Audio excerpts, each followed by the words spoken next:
بسم اللہ والحمد للہ والصلاة والسلام علی رسول اللہ وعلی آلہ وصحبہ ومن والہ۔ سحر کی ان پرنور ساعتوں میں، قبولیت کے ان مبارک لمحات میں، رحمت و مغفرت کی برکتوں سے معمور ان عظیم ترین گھڑیوں میں اللہ خالق و مالک کائنات آسمان دنیا پر جلوہ افروز ہیں اور اپنے بندوں کی التجائیں سن رہے ہیں۔ رمضان المبارک کی یہ آخری عشرے کی قیمتی راتیں اور قیمتی ایام، اللہ تعالی ہمیں ان سے کما حقہ فائدہ اٹھانے کی، استفادہ کرنے کی توفیق عطا فرمائے۔ ایسے لمحات میں آپ دیکھ رہے ہیں پیغام ٹی وی کی خصوصی نشریات پیغام قرآن سحر ٹرانسمیشن، اور میں ہوں آپ کا ہوسٹ حافظ زین العابدین علوی۔ السلام علیکم ورحمۃ اللہ وبرکاتہ۔ ناظرین، حسب سابق ایک ایسے موضوع کے ساتھ جو آپ کے لیے اور ہمارے لیے انتہائی فائدہ مند ہے، توحید نجات کی کنجی۔ حقیقت یہ ہے کہ انسان کو اللہ رب العزت والجلال نے پیدا کیا، اس کی ہدایت کے لیے انبیاء علیہم السلام کو مبعوث فرمایا اور اس کو راہ ہدایت دکھائی۔ بڑی تفصیلی باتیں ہیں، بہت کچھ بیان ہوگا، علماء کرام آپ کی رہنمائی کریں گے۔ ہمارے اس ٹرانسمیشن کو سپانسر کیا ہے نسک اپلیکیشن نے، UMT، Sufi banaspati and cooking oil, Nemat banaspati and cooking oil اور سپر ایشیا نے۔ پیغام کلب کا ممبر بننے کا سنہری موقع ہے۔ 814 افراد کی ممبرشپ یہاں ہو چکی ہے۔ آپ بھی اس کے ممبر بنیے اور خیر کی، دعوت دین کی اس دعوت کو مزید مربوط اور مستحکم کرنے کے لیے اپنا ساتھ دیجیے۔ ابھی لائیو کالز کرنے کے لیے 042-111-700-000 پر کالز کریں، علماء کرام سے اپنے مسائل کا حل جانیں۔ اسٹوڈیوز میں ہمارے ساتھ مستقل مہمان مربی فضیلت الشیخ پروفیسر ڈاکٹر محمد حماد لکھوی حفظہ اللہ موجود ہیں، اور ان کے ساتھ ساتھ انتہائی قابل احترام شخصیت، ممتاز ماہر تعلیم، فاضل مدینہ یونیورسٹی، پرنسپل جامعہ سلفیہ فیصل آباد، ممبر رویت ہلال کمیٹی، اور ہمارے انتہائی قابل احترام فضیلت الشیخ علامہ چودھری محمد یاسین ظفر حفظہ اللہ، وہ بھی موجود ہیں۔ ان کے ساتھ ساتھ تشریف رکھتے ہیں نعت خوان محترم جناب حافظ ابو ہریرہ صاحب حفظہ اللہ۔ تو آئیے مہمانان گرامی سے آپ کو ملواتے ہیں۔ ڈاکٹر صاحب السلام علیکم۔ وعلیکم السلام۔ کیسے مزاج ہیں؟ ٹھیک ٹھاک ہیں؟ ماشاءاللہ، حسب سابق فریش، الحمدللہ، آلویز فریش۔ السلام علیکم، کیا حال ہے؟ وعلیکم سب السلام، ٹھیک ٹھاک ہے؟ الحمدللہ، شکر اللہ تعالیٰ آپ کو سلامت رکھے۔ آپ کی آمد کا شکریہ۔ محترم ابو ہریرہ صاحب السلام علیکم، خیریت سے ہیں؟ ماشاءاللہ۔ کسی خوبصورت حمدیہ یا نعتیہ کلام سے پروگرام کا آغاز کریں۔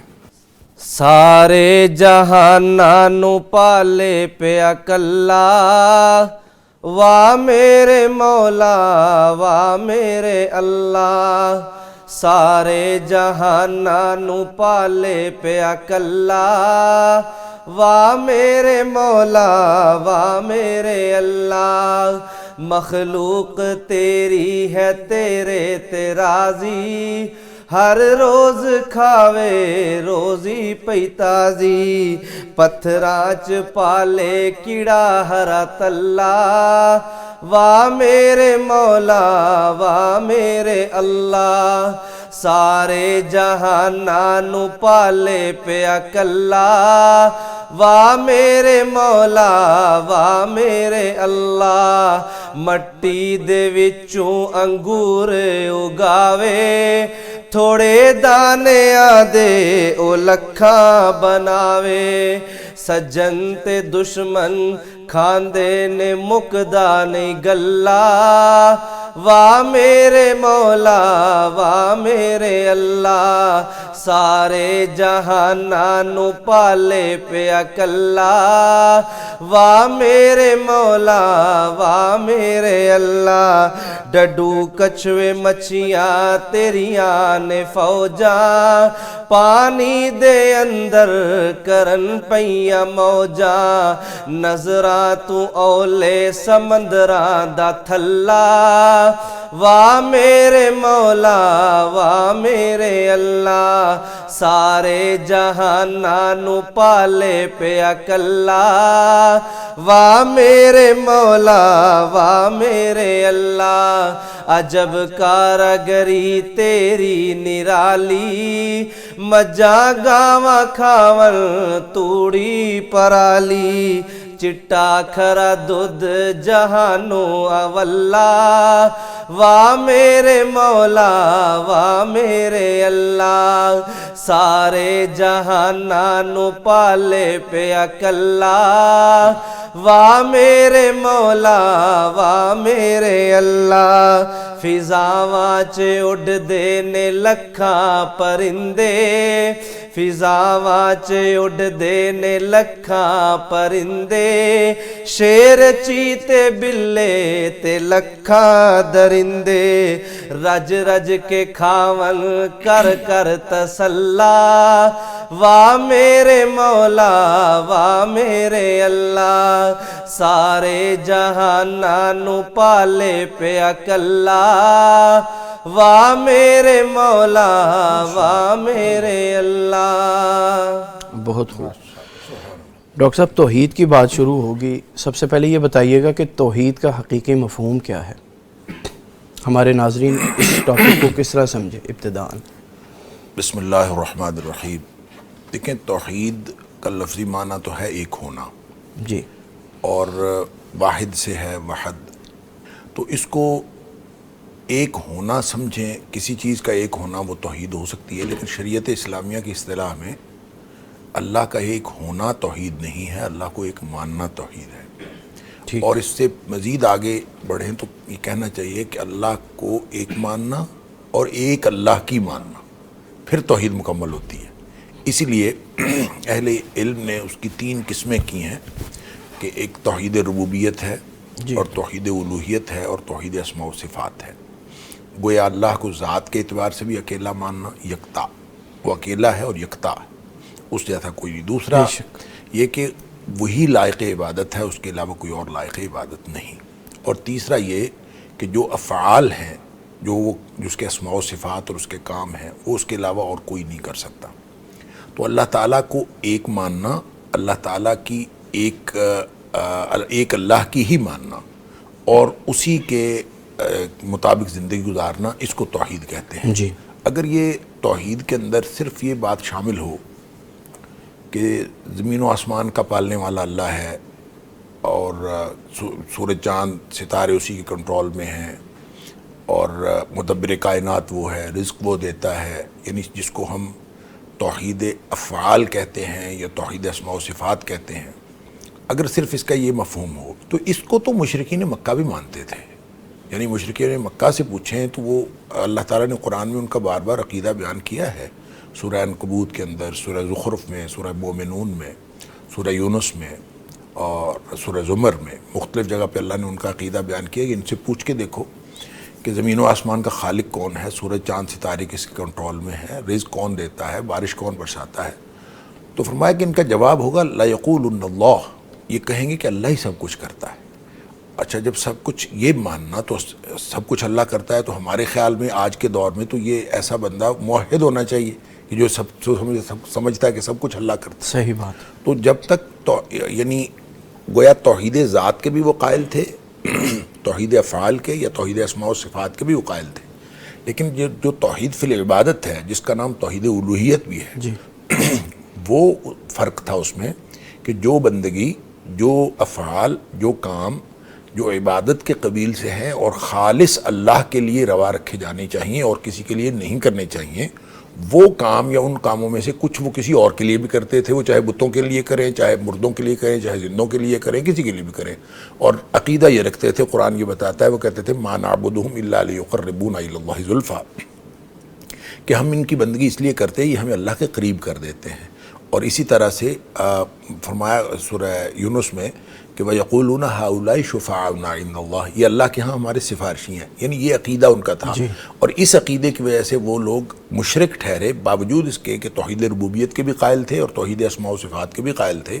توحید الوہیت کی کمی کی وجہ سے وہ رجسٹرڈ جہنمی ٹھہرے کہ قرآن نے ان کو فرما دیا کہ یہ اللہ اور اس کے رسول صلی اللہ علیہ وسلم کے دشمن۔ لہٰذا توحید جو ہے وہ دراصل ان تینوں کے مجموعے کا نام ہے، اور جب تک آپ اس کو تسلیم نہیں کریں گے آپ موحد نہیں کہلا سکتے۔ توحید کے اندر اگر کمی رہ گئی تو اس کا مطلب ہے یہ سارے عقائد میں سے، یعنی تمام ایمانیات میں سے سب سے بنیادی عقیدہ توحید ہے، اور اگر اسی میں کوئی خرابی رہ جائے تو باقی کے جو اجزائے ایمان ہیں ان کی بھی کوئی حیثیت باقی نہیں رہتی۔ بالکل صحیح۔ محترم پروفیسر صاحب، جب انسان اس بات پر یقین رکھتا ہے کہ رزق اور موت کا اختیار صرف اللہ تعالیٰ کے پاس ہے، تو اس کے معاشرتی رویوں میں کیا تبدیلی آتی ہے؟ یعنی توحید انسان کی سوچ اور شخصیت کو کس طرح بدلتی ہے؟ بسم اللہ الرحمن الرحیم۔ سب سے پہلے آپ کا بھی اور پیغام ٹی وی کا شکریہ۔ گزارش یہ ہے کہ توحید انسان کے اندر ایک اعتماد پیدا کرتی ہے، اور انسان جب وہ اپنا عقیدہ یہ رکھتا ہے کہ اللہ رب العزت ہی اس کائنات کے خالق، مالک اور رازق ہیں، تو اس کے بہت سارے مسائل جو اس کو مشکل کی طرف لے جاتے ہیں وہ حل ہو جاتے ہیں۔ بالکل۔ وہ یہ سمجھتا ہے کہ میرا رازق اللہ ہے، میرا مالک وہی ہے، میری زندگی اس کے ہاتھ میں ہے، تو پھر اسی کے اوپر وہ اعتماد کرتے ہوئے اپنے مسائل حل کرتا ہے۔ اگر اسے توحید کے اوپر وہ قائم نہیں ہے تو پھر اس کے لیے مشکلات یہ ہیں کہ وہ رزق کے بارے میں بھی در بدر کی ٹھوکر کھاتا ہے۔ جب اسے یہ اعتماد حاصل ہو جاتا ہے کہ میرا رزق تو آسمان میں ہے اور اللہ ہی بقدر ضرورت میرے اوپر نازل کرتا ہے، جیسا کہ قرآن حکیم میں بھی اس کا تذکرہ موجود ہے، تو اس اعتبار سے یہ توحید اس کے اندر اعتماد پیدا کر دیتی ہے۔ وہ اپنے رزق کے بارے میں وہی وسائل اختیار کرتا ہے جس کا اس کو حکم ہے۔ وہ حرام سے بچنے کی کوشش کرتا ہے، غیر شرعی جو طریقے ہیں ان سے بچنے کی کوشش کرتا ہے، لوگوں کے جو حقوق ہیں ان کو صحیح طرح سے ادا کرتا ہے، اور کسی کے مال پر نظر نہیں رکھتا۔ چوری، ڈاکہ اور باقی چیزوں سے وہ پرہیز اس لیے کرتا ہے، وہ سمجھتا ہے کہ یہ میرا رزق نہیں ہے، صحیح بات۔ رازق میرا اللہ ہے، وہی اپنے ذرائع سے مجھ تک وہ میری جو روزی ہے وہ پہنچا دے گا۔ اور یہی وہ وجہ ہے کہ جب کوئی بھی آدمی موحد ہوتا ہے تو اس کے معاشرے کے اندر ایک پرامن زندگی گزارنے کا ایک اسلوب بھی وہ یہی اختیار کرتا ہے۔ یہی وجہ ہے کہ اس کی ابتدا یعنی ایک معاشرے کی تشکیل میں سب سے پہلے توحید کو لایا گیا۔ جب وہ توحید اس کے اندر قائم ہو جاتی ہے تو پھر وہ معاشرے کے اندر امن بھی قائم ہوتا ہے اور سکون بھی ہوتا ہے، وہ اپنے دائرے کار میں رہتے ہوئے سارے کام کرتا ہے۔ بہت خوبصورت جواب آپ نے دیا، بڑا ڈیٹیل سے۔ ڈاکٹر صاحب، قرآن کریم نے شرک کو ظلم عظیم کہا ہے، اس کو ظلم عظیم قرار دینے کی کیا وجہ ہے، اور لا الہ الا اللہ کا کیا مفہوم ہے؟ یہ دونوں باتیں ذرا ریلیٹ کیجیے گا۔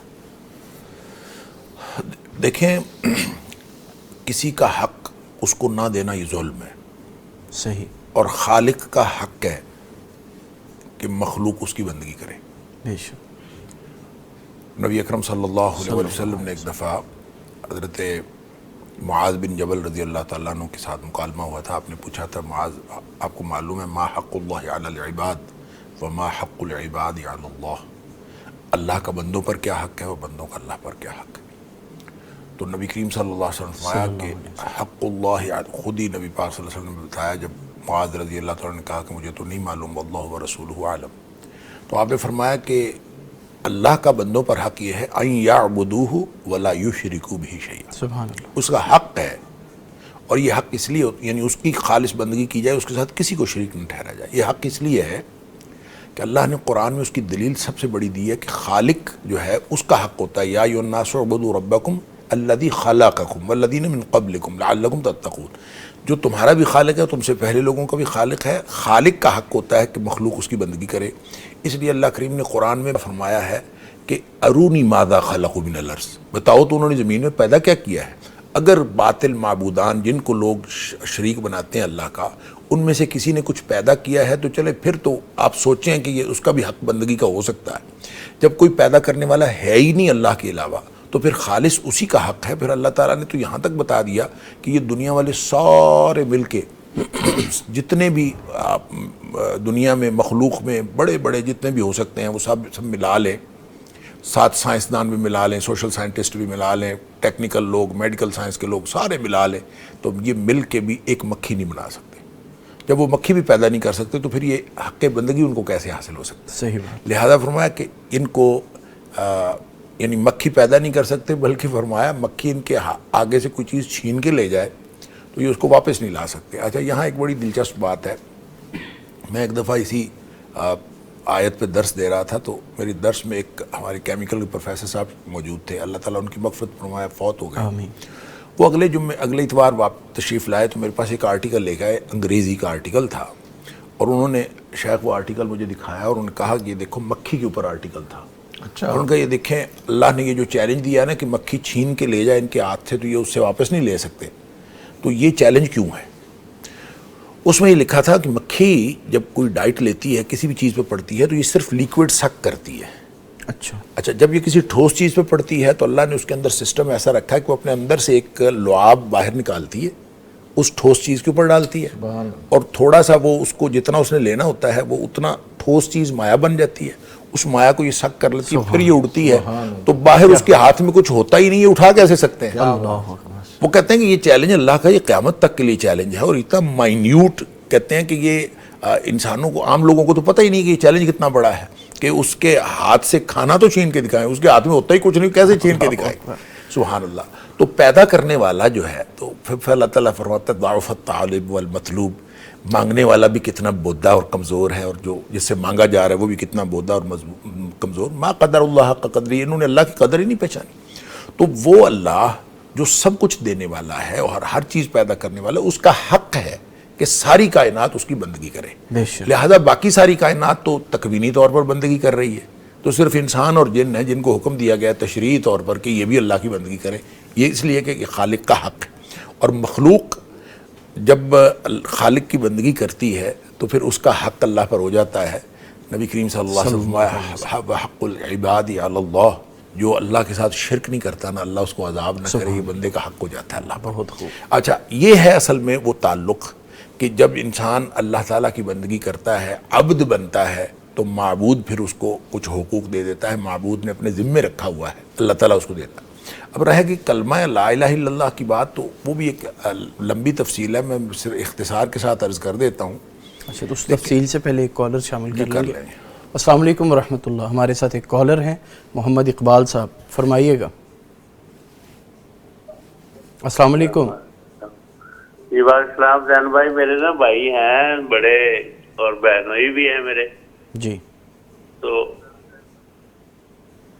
جی بات کریں پلیز، اپنے ٹی وی کا والیوم آف کریں.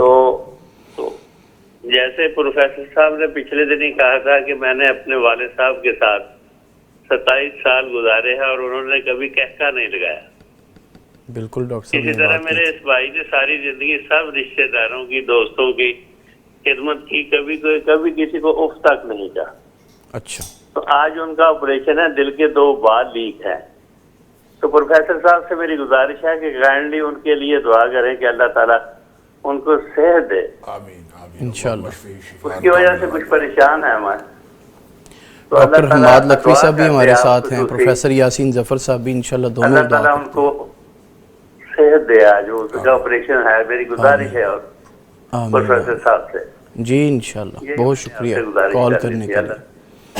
جی ضرور انشاءاللہ دعا کریں گے. جی ڈاکٹر صاحب. اللہم اشفہ شفاء کاملا عاجلا آمین. اذهب البأس رب الناس واشف انت الشافی لا شفاء الا شفاءک شفاء لا یغادر سقما. اللہ تعالیٰ ان کے بھائی کو بھی شفاء کاملہ و عاجلہ عطا فرمائے، اور جتنے بیمار ہیں تمام مسلمانوں کے اللہ تعالیٰ تمام بیماروں کو شفاء کاملہ و عاجلہ عطا فرمائے. آمین. ایک اور کالر ہیں جی، انہیں بھی شامل کریں گے. السلام علیکم ورحمۃ اللہ. سیالکوٹ سے کال ہے چودھری اعجاز صاحب کی. السلام علیکم. السلام علیکم. السلام علیکم. جی وعلیکم السلام ورحمۃ اللہ. جی زین العابدین صاحب مہربانی سر، آپ نے کال ریسیو کی ہے. میرا سوال ہے یاسین صاحب سے. جی یہ جو فطرانی کی رقم ہے، جی اس کا کوئی سوٹ وغیرہ یا جوتا لے کے بھی کسی کو دے سکتے ہیں یا فطرانی کی رقم ہی ادا کر سکتے ہیں؟ جی ٹھیک ہے، آپ کی کال کرنے کا شکریہ محترم پروفیسر. آپ کے لیے یہ کال. تو حضرت بیٹھے ہیں، ان کے بیٹھے ہوئے تو میں تو نہیں کچھ عرض کر سکتا، لیکن بہرحال گزارش یہ ہے کہ بہتر ہے کہ رقم دی جائے تاکہ وہ اپنی کوئی بھی ضرورت اس سے پوری کرے. اگر اسے لباس کی ضرورت ہے لباس لے لے، جوتے کی ضرورت ہے جوتا لے لے، خوراک کی ضرورت ہے خوراک لے لے، کوئی گھر کی ادویات کی ضرورت ہے وہ لے لے.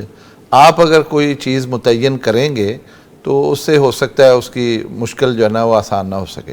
دوسرا یہ ہے اگر اس کی کوئی ڈیمانڈ ایسی ہے تو پھر آپ اس کو لے دیں، اگر وہ خود ڈیمانڈ ایسی کر رہا ہے تو پھر آپ اس کو لے دیں، لیکن بہتر طریقہ یہی ہے کہ اس کو نقد رقم دے دی جائے۔ بہت خوب، بہت خوب۔ ڈاکٹر صاحب آپ کچھ ڈیٹیل بیان کرنے لگے تھے۔ میں عرض کر رہا تھا کہ یہ جو لا الہ الا اللہ ہے یہ اصل میں توحید کا کلمہ ہے، اور یہ اس قدر یعنی مختصر سا کلمہ توحید کو اس قدر ایلیبریٹ کرتا ہے، اگر اس کو صرف سمجھ لیں کلمہ کو لا الہ الا اللہ کو، جس کو کلمہ طیبہ کہا جاتا ہے، تو ساری توحید سمجھ میں آ جاتی ہے۔ دیکھیں اس کے دو حصے ہیں، ایک ہے لا الہ، دوسرا ہے الا اللہ۔ لا الہ کا معنی ہے کوئی الہ نہیں، اور الہ ایک ایسا لفظ ہے جس کا اردو اور پنجابی میں کوئی متبادل ہے ہی نہیں، لہٰذا الہ وہ بھی ہوتا ہے جو ہمہ مقتدر ہستی ہوتا ہے، جس کے پاس ہر قسم کا اقتدار ہوتا ہے۔ الہ وہ بھی ہوتا ہے جس کے علاوہ کوئی بندگی کے لائق نہ ہو، وہ بندگی کے لائق ہوتا ہے، جس کو ہم معبود حقیقی کہتے ہیں۔ الہ وہ ہوتا ہے جس سے خوف اور امیدیں وابستہ کی جا سکے۔ الہ کے بہت ساری چیزیں اس کے اندر، یعنی ایک بڑا جامع لفظ ہے، بڑی جامع اصطلاح۔ اچھا، اب اس الہ کے بارے میں اللہ کریم نے یہ نہیں فرمایا، یہ اہل علم سمجھتے ہیں اس بات کو، اور میں ایک طالب علمانہ رائے رکھتا ہوں، وہ مفتی نعمان فاروقی صاحب بھی سن رہے ہوں گے انشاءاللہ تو اگر اس میں کوئی غلطی ہوگی تو اصلاح کر دیں گے، شیخ بھی موجود ہے ماشاءاللہ۔ اچھا، ایک ہوتی ہے عام نفی، جس کو کہتے ہیں نفی کسی بھی چیز کی، اس کو آپ لا الہن کہیں گے تو یہ عام نفی ہوگی۔ اگر آپ لا الہ کہتے ہیں تو اس کو اہل علم کہتے ہیں یہ نفی جنس ہو جاتی۔ اچھا، ان دونوں کا فرق یہ ہے کہ جیسے کسی شخص نے کسی کو کہا کہ جا کے دیکھیں بازار میں کوئی آدمی ہے، آپ کو کوئی الیکٹریشین چاہیے تھا، کوئی آپ کو ٹیکنیکل آدمی چاہیے تھا، کوئی آپ نے کہا کہ جا کے پتہ کرو بازار میں کوئی آدمی ہے، وہ جائے اور آ کے آپ کو کہے کہ لا رجل فی السوق، کہ آدمی کوئی نہیں ہے وہاں پہ، تو اس کا مطلب ہے کوئی خاص وہ جو آدمی آپ نے تھا وہ کوئی نہیں ہے وہاں پہ، کوئی آدمی نہیں۔ اگر وہ آ کے کہہ دے لا رجل فی السوق، تو یہ نفی جنس کا معنی یہ ہوگا کہ وہاں وہ آدمی جو آپ کو چاہیے ہوگا، آپ کے کام کے آدمی، وہ تو ہے ہی نہیں، بلکہ کوئی لنگڑا لولا بھی کوئی نہیں ہے، کوئی چھوٹا بچہ بھی کوئی نہیں ہے، کوئی ایسی ہے اس جنس کی کوئی چیز نہیں جس کے اوپر رجل کا اطلاق ہو سکے۔ لہذا لا الہ کا معنی یہ ہے کہ ہر وہ خوبی اور ہر وہ خصوصیت جو الہ کے اندر ہے وہ کسی کے اندر ہونا ممکن ہی نہیں ہے، نہ چھوٹا نہ کوئی بڑا، کسی درجے کا بھی کوئی الہ کے مقابلے میں کوئی ہے ہی نہیں۔ لہٰذا ہر چیز کا انکار یہ ایک نفی ہے، میں کسی کو مانتا ہی نہیں ہوں، یعنی ایک نہ میں کسی بڑے کی بڑائی کو مانتا ہوں، نہ کسی عظمت والے کی عظمت کو مانتا ہوں، نہ کسی کی جس کی بندگی کی جاتی ہے نہ اس کی میں بندگی کی پوزیشن کو مانتا ہوں، نہ کسی کو میں خالق مانتا ہوں، کہ نہ کسی کو مدبر مانتا ہوں، کوئی ہے ہی نہیں۔ بالکل صحیح۔ جب آپ یہ تسلی کر لیں بھی کوئی نہیں ہے، لا الہ۔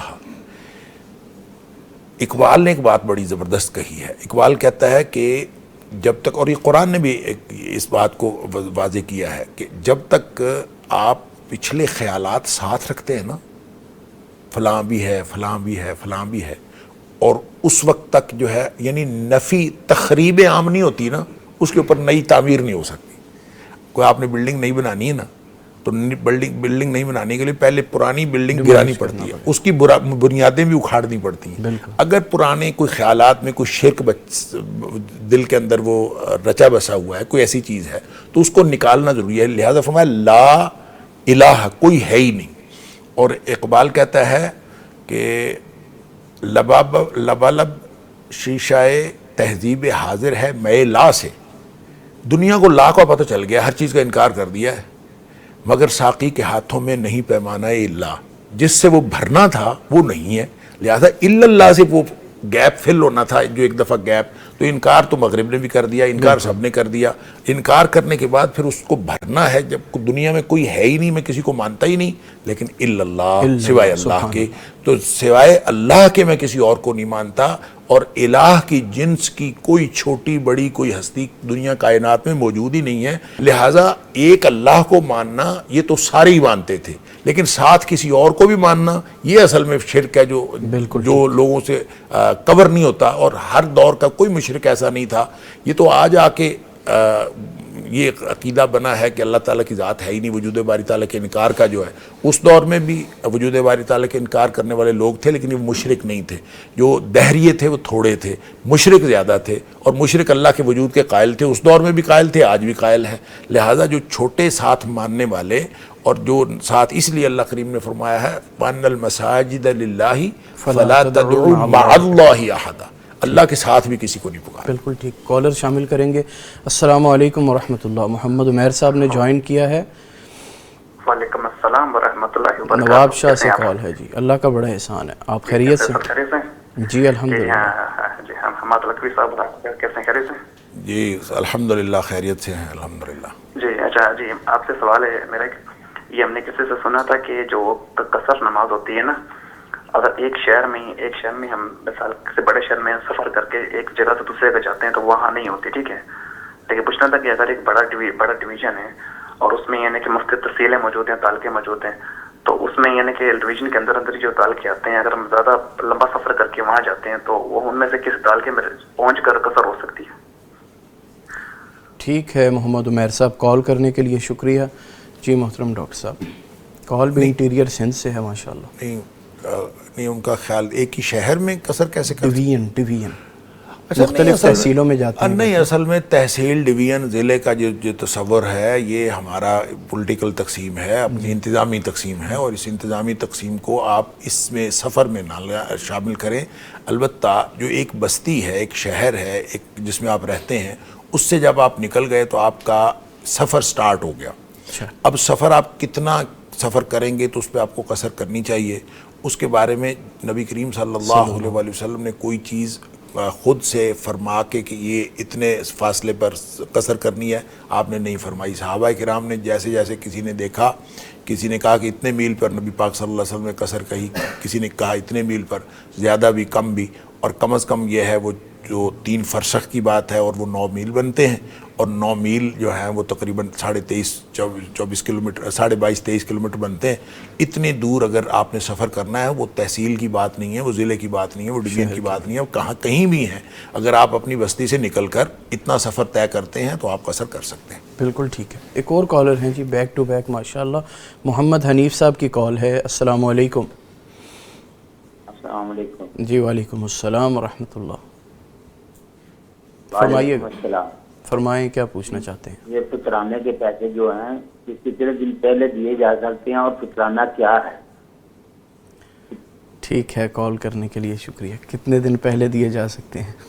یہ تو کئی دنوں سے ہم دنوں کا تعین کرنے کی کوشش کر رہے ہیں کتنے دن پہلے دیے جا سکتے ہیں. بات اصل میں کسی نے سوال پوچھا تھا کہ ایک شخص نے 21 کو فطرانہ دے دیا تو کیا اس کا فطرانہ ہو گیا کہ نہیں ہو گیا. تو یہاں پہ شیخ سعید کلیری صاحب بھی تشریف فرما تھے، تو ہم نے یہ کہا کہ کیونکہ نبی پاک صلی اللہ علیہ وسلم نے یہ لمٹ کہاں سے شروع ہوتی ہے یہ مقرر نہیں فرمائی، لہذا بہتر تو یہی ہے کہ 2-3 دن پہلے دیا جائے. لیکن اگر کسی نے پہلے دے دیا ہے تو ہمارے پاس کوئی ایسی دلیل نہیں ہے کہ ہم کہیں کہ یہ ہوا نہیں ہے، لیکن ہو گیا ہے بس. لیکن اس کو پہلے دینا چاہیے، قریب دینا چاہیے تھا. اسی طرح اب پھر میں عرض کرتا ہوں کہ نبی پاک صلی اللہ علیہ وسلم نے آخری لمٹ تو بتائی ہے کہ عید کی نماز سے پہلے جو دے گا اس کا صدقۃ الفطر ہوگا، اور جو عید کی نماز کے بعد دے گا وہ صدقۃ الفطر نہیں ہوگا. دینا پھر بھی پڑے گا لیکن وہ پھر عام صدقہ ہوگا، اس کا اجر وہ اتنا نہیں ہوگا. لیکن انیشل جو سٹارٹنگ لمٹ ہے وہ نبی پاک صلی اللہ علیہ وسلم نے فکس نہیں کی. اس لیے ہمیں البتہ یہ ضرور ہے، ابن عمر رضی اللہ تعالیٰ عنہ کی روایت سے بھی 2-3 دن پہلے کا جو ہے وہ اشارہ ملتا ہے. اور پھر حضرت ابو ہریرہ رضی اللہ تعالیٰ عنہ والی وہ حدیث جس پہ وہ پہرے پہ بیٹھے تھے اور 3 راتیں وہ چور آتا رہا، شیطان چور کی شکل میں آتا رہا انسانی شکل میں، تو اس کو وہ روکتے رہے. تو وہ 3 راتوں کا تذکرہ ہے. اس کا مطلب ہے 3 راتوں سے پہلے وہ فطرانہ اکٹھا ہو چکا تھا. اس کا مطلب ہے 3 راتوں سے پہلے تک، مطلب 4 دن پہلے بھی اکٹھا ہو سکتا ہے، 5 دن پہلے بھی ہو سکتا ہے. لیکن ایگزیکٹ کتنے دن پہلے وہ ہم نہیں کہہ سکتے. البتہ یہی بات افضل اور بہتر ہے کہ 2-3 دن پہلے ہی ادا کیا جائے تاکہ جن کو دینا ہے وہ بھی اپنا عید کا بندوبست کر لیں، اور 2-3 دن پہلے ہی دیا جانا مناسب ہے. لیکن کو بہت زیادہ پہلے یہ کہ رمضان کے شروع میں ہی دینا شروع کر دے تو یہ درست نہیں ہے. اس کو آخر پہ دینا چاہیے. بالکل ٹھیک، بہت مناسب، بہت مناسب. جی بالکل ٹھیک. ایک کالر شامل کریں گے. السلام علیکم ورحمۃ اللہ. عمیر صاحب کی کال ہے سیالکوٹ سے اگین. السلام علیکم. وعلیکم السلام. جی سر. تو میں نے قاری صاحب سے سوال کرنا تھا. السلام علیکم. آپ کی آواز انٹرپٹ کر رہی ہے, دوبارہ پوچھیں. السلام علیکم قاری صاحب. وعلیکم السلام. جی فرمائیں, کیا پوچھنا چاہتے ہیں؟ قرض کے حوالے سے مجھے قرض کافی زیادہ ہے, تو آواز بالکل نہیں آ رہی, ہمیں آپ کے سوال کی بھی سمجھ نہیں آ رہی. ٹھیک ہے, ٹھیک ہے, بہت شکریہ. پوچھنا یہ چاہ رہے ہیں پروفیسر صاحب, قرض بہت زیادہ میرے اوپر جو ہے وہ آ گیا ہوا ہے, اس کو اتارنے کے لیے کوئی نسخہ وظیفہ بتائیں. یہ سوال ہے ان کا. وظیفے والی شخصیت تو بیٹھی ہے جی, سبحان اللہ. باقی جہاں تک تعلق ہے اللہ سے دعا کرنی چاہیے, اللہ رب العزت آسانیاں فرمائے. اس کے لیے جو ظاہری اسباب ہے وہی اختیار کرنے کی ضرورت ہے. اگر وہ کاروبار کر رہے ہیں تو اس کاروبار کے اوپر خاص نظر رکھیں تاکہ جہاں کہیں سے کوئی مسئلہ پیدا ہو رہا ہے اس مسئلے کو روکیں. باقی قرضہ ظاہر ہے, قرضہ ہے, اس کو ادا تو کرنا ہے, اور اس کے لیے اگر کوئی ایسے احباب اس کے گرد و پیش موجود ہیں جو اس کی معاونت کر سکتے ہوں اور اس کا بوجھ ہلکا کر سکتے ہوں تو یہ بڑا ایک ثواب کا کام ہے کسی کا قرضہ اتار دینا. یا وہ آدمی جس نے قرضہ لینا ہے وہ اس کے لیے تاثیر کر دے, اس کے لیے آسانی پیدا کر دے, اس کی مدت بڑھا دے, یا اس کے لیے کوئی اور سبیل نکال دے. باقی اللہ سے دعا کی جا سکتی ہے. جی بالکل. اللہم اکفنا بحلالک عن حرامک واغننا بفضلک من سواک. ماشاء اللہ. اور اس طرح کی کچھ دعائیں اور بھی منقول ہیں. بعض روایات تو آتی ہیں لیکن ان کی صحت کے بارے میں علماء کا خیال ہے کہ وہ درست نہیں ہے. جیسا کہ کوئی صحابی کو دیکھا گیا وہ مسجد میں بے چین تھا تو آپ نے اس کو کوئی وظیفہ بتایا کہ یہ جا کے پڑھیں, لیکن اس کے بارے میں کچھ اس کی صحت کے بارے میں درست نہیں ہے فیصلہ. تو باقی ہم بھی دعا کرتے ہیں اس کا اللہ تعالیٰ آسانی فرمائے اس کی. انشاءاللہ. ایک اور کالر شامل کریں گے. السلام علیکم ورحمۃ اللہ. یہ بھی سیالکوٹ سے کال ہے جی. ماشاءاللہ آج تو اہل سیالکوٹ جلدی جاگ گئے. السلام علیکم. جی وعلیکم السلام ورحمۃ اللہ. میں سیالکوٹ سے بول رہی ہوں. جی جی. میں نے یہ پوچھنا تھا کہ یہ ایک نئی چیز آئی ہے جیز کیش پہ, جی تو وہ بچے اکثر قرضہ لے لیتے ہیں. لون کی کوئی سلسلہ ہوگا. ہاں جی لون کا. تو دوسرا یہ ہے کہ بچہ نماز نہیں پڑھتا, روزے رکھتا ہے, نماز بالکل نہیں پڑھتا. 31 سال اس کی جو عمر ہے, اور میں پاس تہجد پڑھتی ہوں, نوافل پڑھتی ہوں, لیکن وہ مجھے دیکھ کے بھی نہیں پڑھتا. میں اتنی لیے دن رات اس کے لیے دعا کرتی ہوں, لیکن وہ پڑھتا ہی نہیں ہے. اللہ تعالیٰ آسانیاں کرے. پہلا سوال آپ نے جیز کیش کے حوالے سے کیا کہ لون لیتا ہے, اس میں سوال کیا ہے؟ یہ بچے نا جیز کیش سے لیتے ہیں اور پھر ان کو عادت پڑ جاتی ہے قرضہ لینے کی. قرض لینے کی. ٹھیک, شکریہ کال کرنے کے لیے ماں جی. محترم ڈاکٹر صاحب, جائز کیش والے سوال کا کیا جواب دینا ہے؟ جائز کیش والے سوال قرض لیتا جا رہا ہے میرا خیال ہے. بچوں کو کہنا چاہیے کہ نہ لیں. بالکل. اصل میں مسئلہ یہ ہے کہ جائز کیش ہو یا کوئی بھی ہو, یہ اس طرح کا جو قرض دیتے ہیں اس کے ساتھ سود ضرور لیتے ہیں. وہ سود کے بغیر نہیں دیتے قرض, تو اس میں سود شامل ہوتا ہے. لہٰذا ایسا کوئی بھی قرض جس کے ساتھ سود انوالو ہے اس میں چاہے وہ چھوٹا ہو چاہے زیادہ ہو, آپ اگر 10-20 روپے کا بھی قرض لیتے ہیں اور اس میں اندر 1-2 روپے وہ سود کے کاٹتے ہیں یا وہ ایڈیشن لیتے ہیں آپ سے, جی, تو یہ میرا خیال میں درست نہیں ہے. کسی صورت بھی ایسے قرض کی چکر میں نہیں پھنسنا چاہیے. ٹھیک. اچھا, دوسری بات, ان کو یہ ان کا دوسرا سوال بھی پہلے سوال سے ملا ہوا ہے اس اعتبار سے کہ دوسرا یہ کہ بچہ ہے اور 30-31 سال اس کی عمر ہے, اور وہ بچہ تو نہیں, بڑا آدمی ماشاءاللہ, بھرپور جوانی, اور وہ نماز نہیں پڑھتا, روزہ رکھتا ہے. اس کے روزے کے کوئی فائدہ نہیں. نبی کریم صلی اللہ علیہ وسلم نے فرمایا کہ اس کو اللہ کو کوئی ضرورت نہیں ہے اس بات کی کہ وہ بھوکا اور پیاسا رہے. معدے کا روزہ رکھ کے کیا کرنا ہے؟ ہر پورے جسم کا روزہ ہوتا ہے, اور نماز الگ فرض ہے, اور روزے سے بھی زیادہ, جس طرح روزہ فرض ہے اسی طرح نماز فرض ہے. البتہ ماں جی جو اپنی دکھ ہمارے ساتھ شیئر کر رہی تھیں کہ وہ میں کہتی ہوں اور وہ نہیں کرتا, اسی طرح بچے اگر جائز کیش لے لیتے ہیں. اچھا جو کچھ بھی بچے غلط کر رہے ہوتے ہیں تو آپ نے کہنے سے باز نہیں آنا. اب صرف یہ نہیں آپ نے کہنا کہ مجھے دیکھ کر, میں چونکہ تہجد پڑھ رہی ہوں, میں چونکہ نماز پڑھ رہی ہوں تو یہ مجھے دیکھ کر, کہتے رہنا ہے. کہنے سے کبھی بڑوں کو رکنا نہیں چاہیے. ہمارے ذمہ یہی ہے. اب ہم ان کو 10 سال کی عمر پہ اگر اس کو مارا پیٹا ہوتا اور اس وقت اس کے اوپر سختی کی ہوتی نماز پڑھنے کے لیے تو 31 سال کی عمر میں اس کے اندر یہ عادت نہ ہوتی. اب چونکہ وہ پختہ ہو گیا اپنی عادات میں, اب بھی آپ اس کو کہنے سے, ہر نماز کے وقت اس کو کہیں, اگر سویا ہوا ہے اس کو جگائیں, اس کو کہیں نماز پڑھو. اگر نہیں پڑھتا پھر آپ کے اوپر کوئی گناہ نہیں ہے, اور جاگ رہا ہے تو بھی آپ اس کو کہیں نماز ہے, نماز کٹائیں. قرآن کہتا ہے وَذَكِّرْ فَإِنَّ الذِّكْرَ تَنفَعُ الْمُؤْمِنِينَ. اچھا یہ جو ذکر ہے نا, باب تفعیل سے ہے, میں اس کا ترجمہ یوں کرتا ہوں, کہتے رہیے کہتے رہیے کہتے رہیے, جس کے دل میں ذرہ بھر بھی ایمان ہوگا اس کو کبھی نہ کبھی اثر ہو جائے. اللہ. لہٰذا آپ کبھی کہنے سے باز نہ آئیں, اور بچے کو ہمیشہ آپ کی, اب ہم کہہ سکتے ہیں اس کو اور کچھ نہیں کہہ سکتے. 31 سال کے بچے کے اوپر سختی کتنی کی جا سکتی ہے, جتنی آپ سختی کر سکتی ہیں کریں, اور کہنے سے باز نہ آئیں اور سختی کرنے سے باز نہ آئیں. باقی اللہ کے سپرد ہے معاملہ. وہ اگر پھر بھی نہیں پڑتا تو اب وہ اپنا ذمہ دار خود ہے. آپ ذمہ دار اس بات کی ہیں کہ آپ اس کو کبھی کسی وقت بھی اسپیئر نہ کریں کہ اب نہیں پڑھتا تو خیر اس کا معاملہ نہیں. آپ کا معاملہ اس وقت تک ہے جب تک آپ کو معلوم ہے کہ نہیں پڑھ رہا. اسی طرح بچے اگر کوئی ایسا غلط قرض وغیرہ لے رہے ہیں تو ان کو بھی آپ کہتے رہیں, اللہ کرے ان کو ہدایت ہو جائے, اور جب اللہ تعالیٰ نے ان کے قسمت میں ہدایت لکھی ہے تو ہو جائے گی انشاءاللہ. ٹھیک ہے, ایک اور کالر ماشاءاللہ. السلام علیکم ورحمۃ اللہ. عمران ارشد صاحب ہیں, فرمائیے گا ساہیوال سے. جی السلام علیکم. جی وعلیکم السلام ورحمۃ اللہ.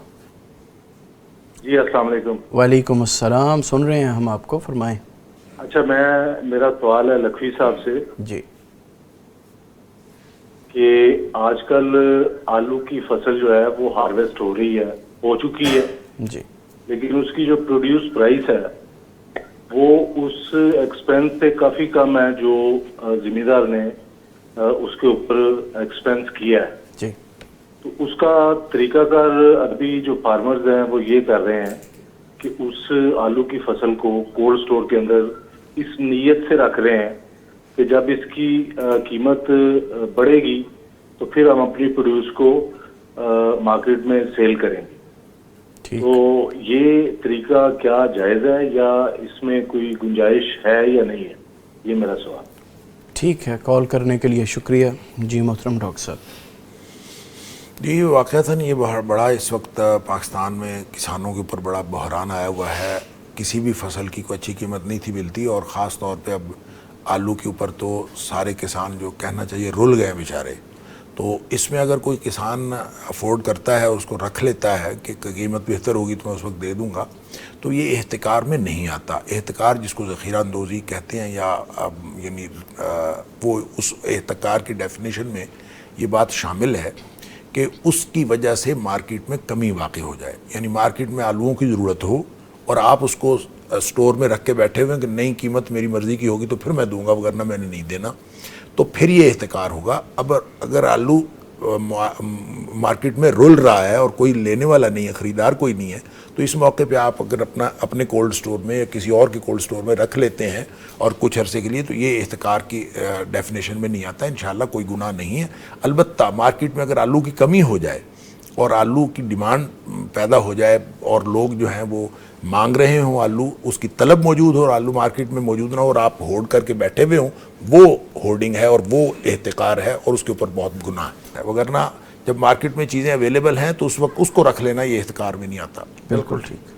محترم پروفیسر یاسین ظفر صاحب اپنے ٹاپک کے حوالے سے بات کریں گے. کچھ توحید انسان کو غیر اللہ کے خوف اور دباؤ سے کیسے آزاد کرتی ہے؟ ایک اللہ پر یقین رکھنے والا انسان خوف اور لالچ جیسے رویوں سے کیسے بچ سکتا ہے؟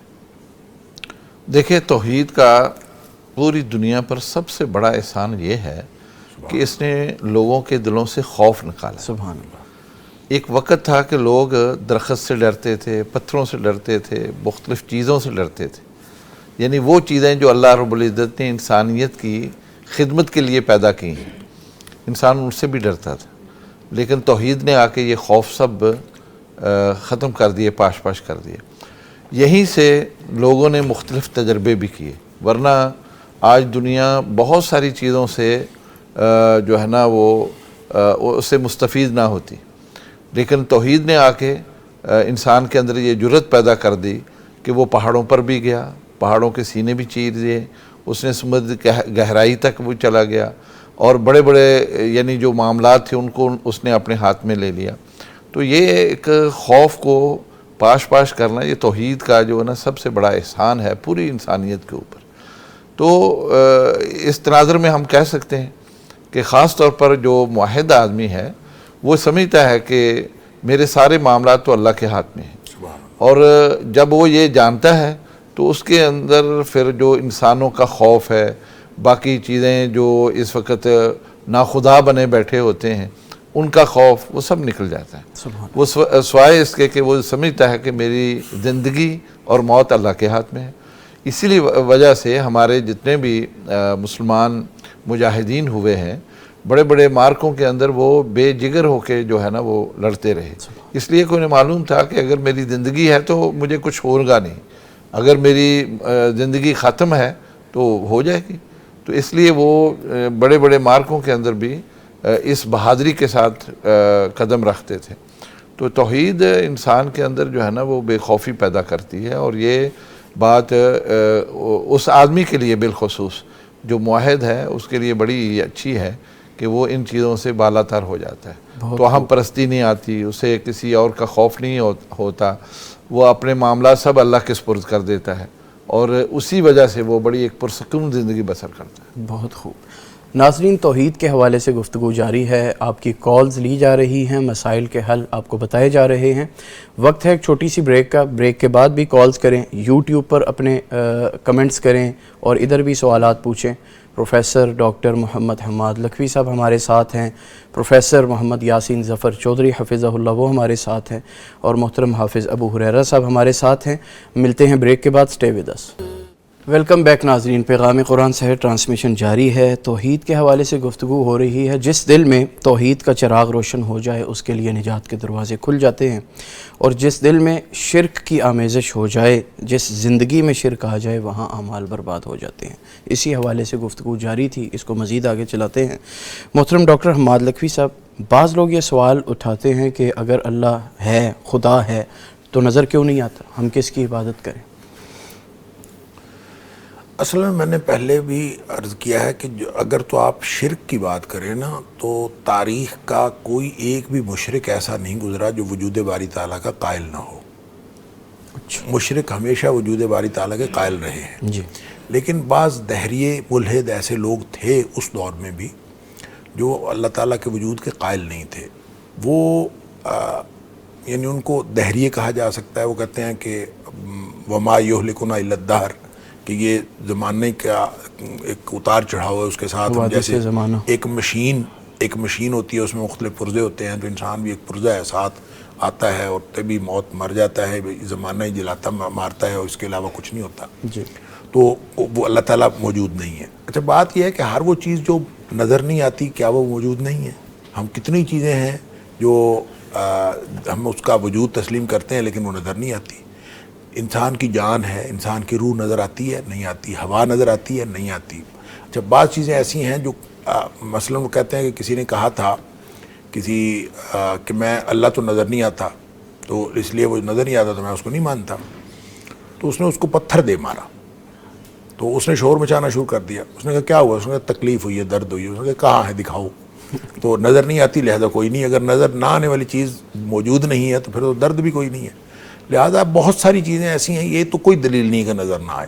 البتہ اللہ تعالیٰ واقعتاً نظر نہیں آتا، لا تدرک الابصار وہو یدرک الابصار، اللہ تعالیٰ نظر نہیں آتا۔ ہر نظر نہ آنے والی چیز اس کا یہ مطلب نہیں ہے کہ وجود نہیں رکھتی، اللہ تعالیٰ وجود رکھتا ہے۔ نظر کیوں نہیں آتا، یہ اس کی اپنی حکمتیں ہیں۔ البتہ اس نے اپنا اظہار جو ہے آفاق و انفس کی نشانیوں میں پوری کائنات سے اللہ تعالیٰ کا اظہار ہوتا ہے، یہ بھی نشانیاں ہیں اللہ کی توحید کی۔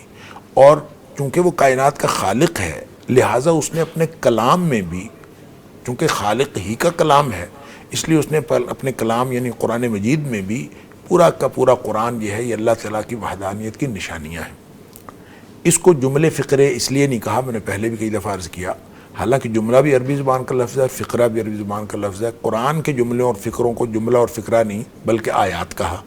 آیات اس لیے ہے کہ اس میں بھی نشانیاں ہیں، لہٰذا جس شخص نے اللہ تعالیٰ کے بارے میں جو کائنات کی تفہیم حاصل کرتا ہے اس کو خالق تک کا پتہ چل جاتا ہے. لہذا اللہ تعالیٰ فرماتا ہے کہ دیکھو ذرا اللہ تعالیٰ کی پیدائش کی طرف، اللہ تعالیٰ کی تخلیق کی طرف نظر دوڑاؤ، اور تیری نظر جو ہے وہ بار بار نظر دوڑاؤ، تیری نظر تھک کے واپس آ جائے گی، تمہیں کائنات کے اندر کوئی سقم نظر نہیں آتا.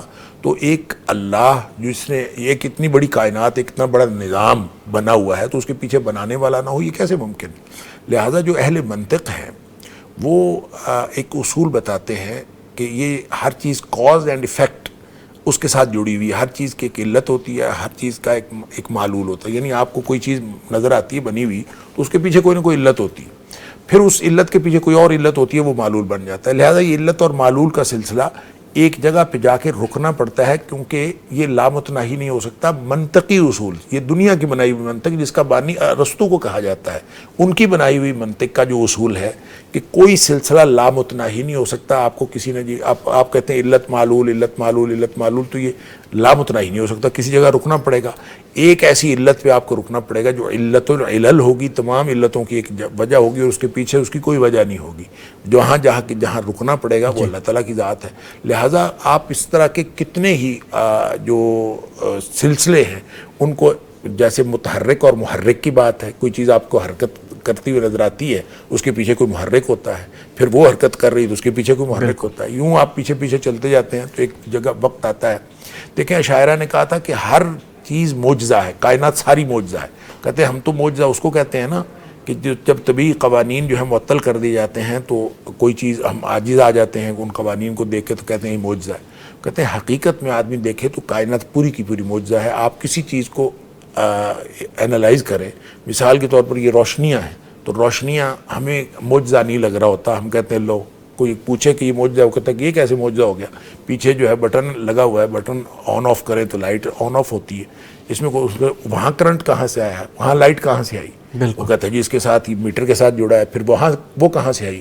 وہ جو پیچھے ٹرانسفارمر ہے، ٹرانسفارمر میں کہاں سے آئی؟ گریڈ اسٹیشن سے آئی. گریڈ اسٹیشن میں کہاں سے آئی؟ تربیلا ڈیم سے آئی. تربیلا ڈیم سے کہاں سے آئی؟ پانی سے آئی.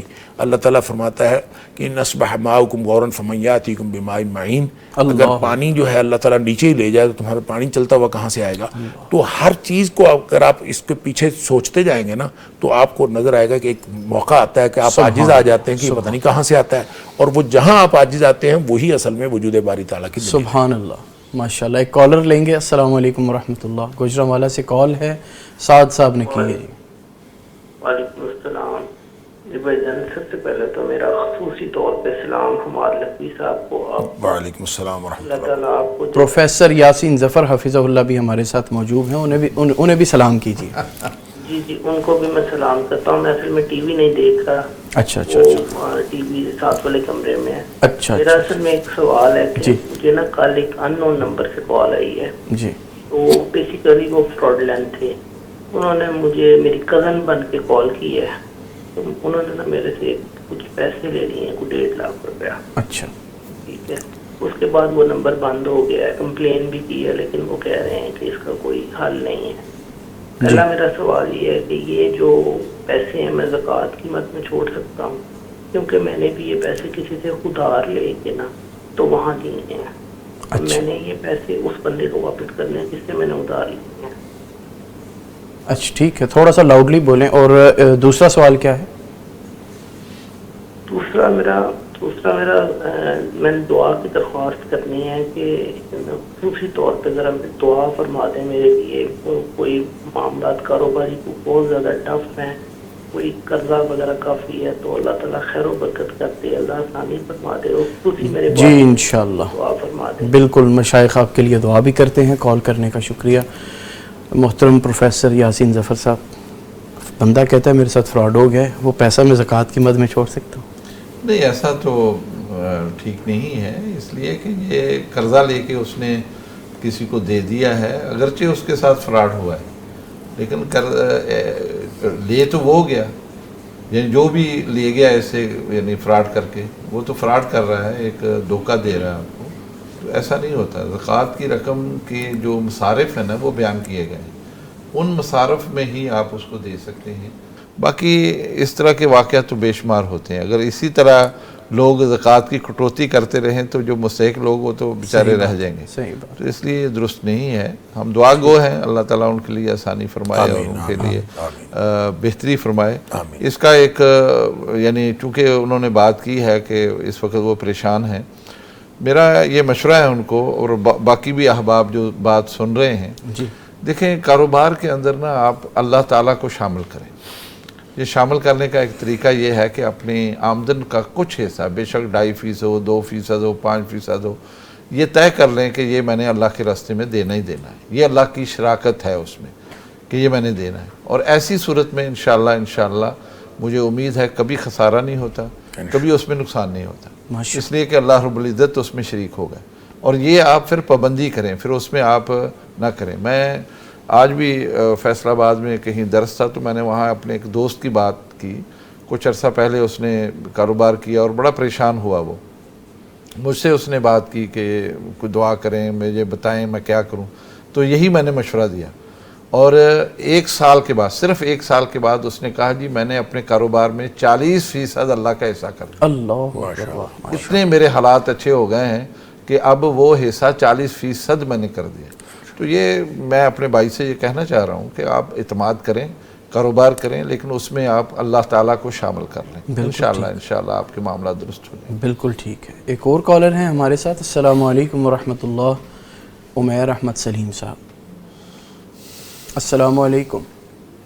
بہاول نگر سے کال ہے. السلام علیکم. وعلیکم السلام. جی سر. وعلیکم السلام سر. فرمائیں سر. وعلیکم السلام سر. جی وعلیکم السلام سر. مجھے سب سے پہلے سر ہم ڈاکٹر الفی صاحب کو السلام علیکم. جی وعلیکم السلام ورحمۃ اللہ. السلام علیکم. وعلیکم السلام. میرا سوال یہ ہے کہ جو سر میں نماز پڑھتا ہوں سر, جب میں سجدے میں جاتا ہوں یا رکوع میں جاتا ہوں سر, مجھے نماز کا سبق میں پڑھ رہا ہوں سبحان ربی الاعلیٰ, تو سر دوسرے خیالات کو پورا ہو جاتے ہیں, یہ کیوں آتے ہیں؟ ٹھیک ہے, خیالات کیوں آتے ہیں اس کے بارے میں انشاءاللہ ڈاکٹر حماد لکھوی صاحب سے پوچھتے ہیں اور اس کا حل بھی پوچھتے ہیں. کال کرنے کے لیے شکریہ. رکوع اور سجدے میں جاتے ہیں تو خیالات آنا شروع ہو جاتے ہیں مختلف. یہ بڑی عجیب بات ہے, قیام میں نہیں آتے تو بڑی اچھی بات ہے ان کا, کم از کم قیام تو خیالات سے محفوظ ہے. ماشاءاللہ. ویسے تو یہ دیکھیں شیطان کا ایک کام ہے, اس نے اپنا کام کرنا ہوتا ہے. شیطان خلل ڈالتا ہے نماز کے اندر, اور وہ ایک خاص شیطان بھی ہے جو جس کے بارے میں نبی پاک صلی اللہ علیہ وسلم خنزب ہے, اور وہ خیالات ڈالتا ہے جس دل کے اندر وسوسے. تو اعوذ پڑھنا چاہیے. قرآن نے بھی کہا ہے اور نبی کریم صلی اللہ علیہ وسلم نے بتایا کہ جب بھی شیطان آپ کو کچوکا لگائے, کوئی وسوسہ ڈالے, تو اعوذ باللہ من الشیطان الرجیم پڑھنا چاہیے. اور وہ آپ بھلے سجدے میں ہوں بھلے رکوع میں ہوں, جب آپ سمجھتے ہیں کہ آپ کے خیالات ادھر ادھر منتشر ہو رہے ہیں تو آپ ایک دفعہ اعوذ باللہ من الشیطان الرجیم پڑھ کے اپنے بائیں طرف جو ہے وہ ایک دفعہ تین دفعہ تھو تھو کر لیں, تھتکار لیں, تو انشاءاللہ شیطان دفع ہو جائے گا. تو یہ آپ کو پریکٹس کی بات ہے, آپ کو کرنا پڑے گا. خیالات آنا یہ نیچرل ہے. بہت یعنی بڑے بڑے لوگوں کو بھی خیالات آتے ہیں, جو جتنے صاحب زہد و ورع قسم کے لوگ تھے ان کو بھی خیالات آتے تھے. یہ سمجھنا کہ وہ جو چند لوگوں کی ایسی نمازوں کا تذکرہ ہوتا ہے کہ جو ماحول سے بالکل بے نیاز ہو کے نمازیں پڑھتے تھے, تو ایسے لوگ بھی تھے, ایسی نمازیں بھی ہوتی تھیں.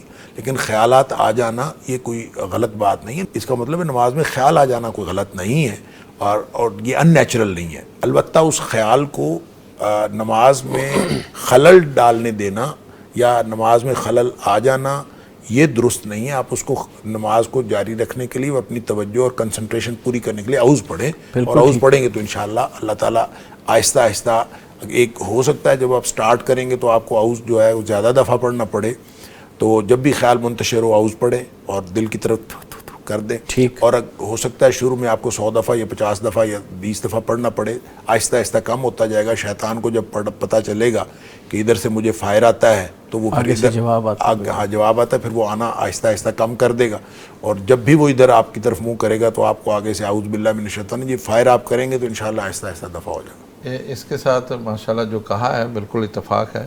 تھوڑا سا احباب سے یہ گزارش ہے کہ نماز کی جو چیزیں ہم نماز میں پڑھتے ہیں, یعنی قیام میں سورۃ فاتحہ پڑھ لی, سورت پڑھ لی, تسبیحات ہم پڑھتے ہیں رکوع اور سجدے میں جی، تو اس کا جو معنی ہے نا وہ ذہن میں دہرائیں، آپ کو پھر بہت کم خیالات جو ہے نا آئیں گے، چونکہ وہ خالی و ذہن ہوتے ہیں اور عربی چونکہ رٹی ہوتی ہے تو اس کو ہم دہراتے ہیں تو ہمارا ذہن اس طرف نہیں ہوتا. یعنی یہ میری ایک منطقی سی بات ہے کہ انسان جو ہے نا وہ سبحان ربی الاعلیٰ کہہ دیا، سبحان ربی العظیم کہہ دیا، تو یہ ایک یعنی بات اس کے ذہن میں بیٹھی ہوئی ہے اور غیر شعوری طور پر بھی وہ زبان اس کی چلتی ہے، لیکن اس کے معنی کی گہرائی پر وہ غور نہیں کر رہا ہوتا، جس کی وجہ سے یہ خیالات شروع ہو جاتے ہیں.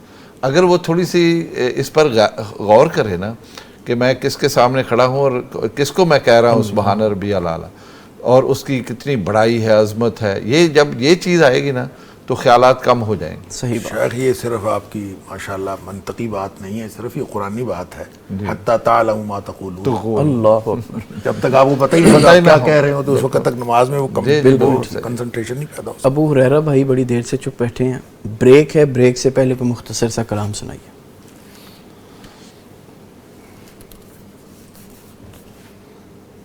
آجا منگ لے جو کچھ چاہنا ہے، تیرا رب ہاں کیوں شرمانا ہے، بوہے غیرہ دے کیوں جانا ہے، پڑھو لا الہ الا اللہ، لا الہ الا اللہ.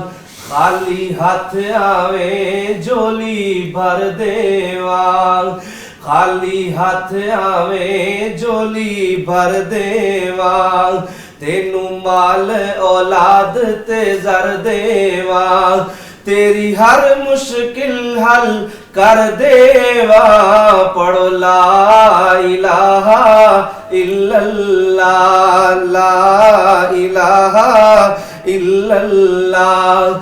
تمنا ہوئے جے میرے ول آنے دی، تمنا ہوئے جے میرے ول آنے دی، اپنے دل دے حال سنانے دی، پھر لوڑ نہیں جتی پانے دی، پڑھو لا الہ الا اللہ، لا الہ الا اللہ. رواں جاگ دا میں کدے سوندا نہیں، رواں جاگ دا میں کدے سوندا نہیں، راکھی جگ دی کراں انگ لاوندا نہیں، تو پھر بھی میرے بوئے آندا نہیں، پڑھو لا الہ الا اللہ، لا الہ الا اللہ.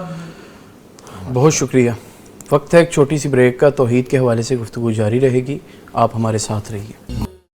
Welcome back. پیغام قرآن سے ٹرانسمیشن جاری ہے. ڈاکٹر صاحب گفتگو کو آگے چلانے سے پہلے ایک بھائی ہیں ماہد علی، روز ہی ان کا ایک سوال آپ کے نام آتا ہے. ڈاکٹر حماد لکھوی صاحب، میری بیٹی عبایا پہن کر باہر جاتی ہے لیکن گھر میں ٹراؤزر شرٹ پہنتی ہے اور ساتھ دوپٹہ لیتی ہے، کیا اس لباس میں گناہ تو نہیں؟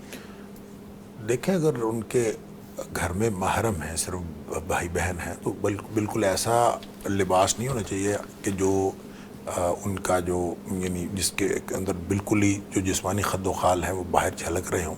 اگر ڈھیلی ڈھالی کوئی ٹی شرٹ پہن لیتی ہے، کوئی ڈھیلا ڈھالا ٹراؤزر پہن لیتی ہے، تو اس لباس کی شیپ کے اعتبار سے کوئی حرج والی بات نہیں ہے. محرم گھر میں ہیں، بھائی ہیں یا والد ہیں، تو ڈھیلا ڈھالا لباس ٹراؤزر ٹی شرٹ پہن کے بھی اور دوپٹہ لے کے گھر میں پھرنا کوئی حرج نہیں ہے انشاءاللہ.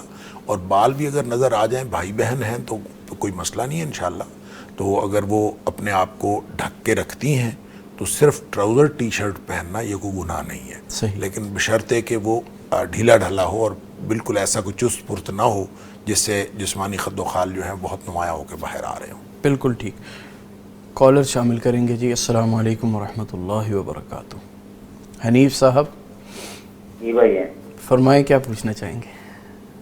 السلام علیکم. وعلیکم السلام ورحمۃ اللہ.